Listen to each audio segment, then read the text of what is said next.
In this video, I will show you how to change the default messaging app on your iPhone running iOS 26. So let's get started.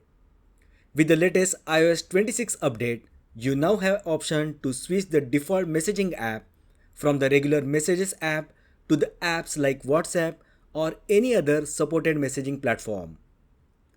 To change this setting, first open Settings app on your iPhone.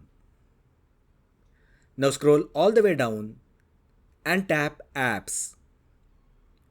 Inside the Apps section, tap on Default Apps at the top. Here you can manage which apps your iPhone uses as default.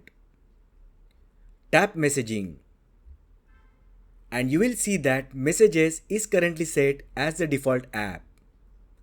If you have WhatsApp or any other similar messaging app installed and signed in, you can simply tap on it to make that app as a default messaging app. So that is how you can change the default messaging app on your iPhone. If you found this video helpful, then like the video, share with your friends and subscribe to my channel. Thanks for watching and I will see you in the next video.